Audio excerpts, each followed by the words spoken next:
اتبعوا ما أنزل إليكم من ربكم ولا تتبعوا من دونه أولياء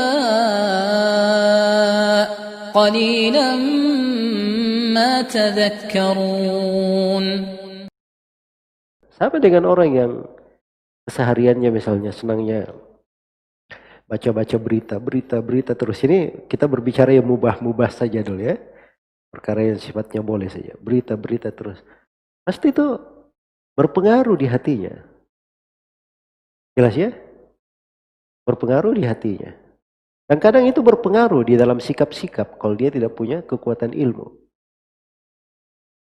Nah itu kata sebagian as-salaf, ketika di masa fitnah, katanya saya 7 tahun. Tidak pernah saya tanya berita dan tidak mau menerima berita selama 7 tahun. Dia selamat di masa itu. Jadi fitnah Hajjaj bin Yusuf. Fitnah Ibn al-Ash'ath. Selamat. Ya, imam ini. Nama beliau Mutarrif bin Abdullah bin Syekhir. Yang mengukir dalam sejarah. Katanya di masa fitnah Ibn al-Ash'ath tidak ada yang selamat kecuali 2 orang. Al-Hasan al-Basri dan Mutarrif bin Abdullah ini. Jadi kalau orang kerjanya dapat berita terus, itu mewarnai hatinya. Bisa bercokol dalam hatinya. Nah itu seorang yang bagus membenahi dirinya, dia harus jaga hatinya ini WA, kantong, tempat penyimpanan. Jadi kalau masuk ke dalamnya, dia simpan sesuatu, khawatir sesuatu ini tidak mau keluar nanti.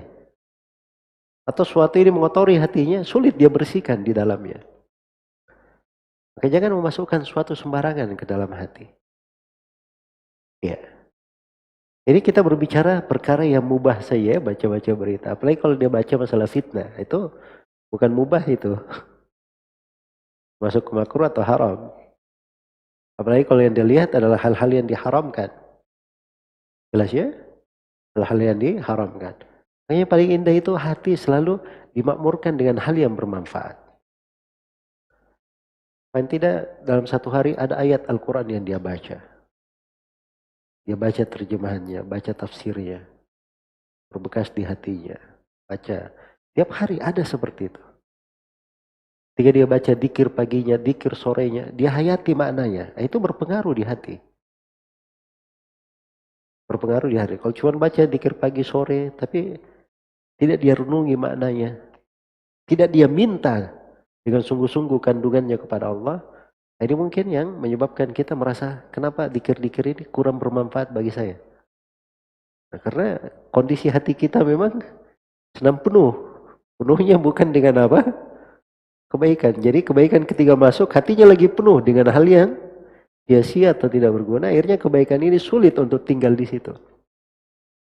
Sebaliknya kalau hati itu penuh dengan kebaikan, masuk hal yang tidak bermanfaat, yang tidak bermanfaat ini sulit untuk tinggal di situ.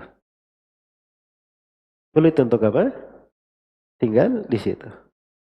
Karena itu sebagian ulama salaf itu rahimahumullah, ada yang orang berbuat salah kepada dirinya. Salah-salah yang besar. Ya, sebagian manusia kan ada orang yang berbuat salah, dia catat selama dia hidup. Dah hilang. Ini sebagian orang berbuat salah, dia sudah lupa. Ya, minta maaf, kamu salah apa sama saya? Dia sudah lupa. Karena tidak ada tempat di hatinya untuk memikirkan hal yang seperti itu. Jelas ya? Baik. Karena itulah memperhatikan dari kondisi hati itu penting. Nah ini salah satu faedah yang kita petik di pelajaran tafsir ini. Ya, wallahu ta'ala alam.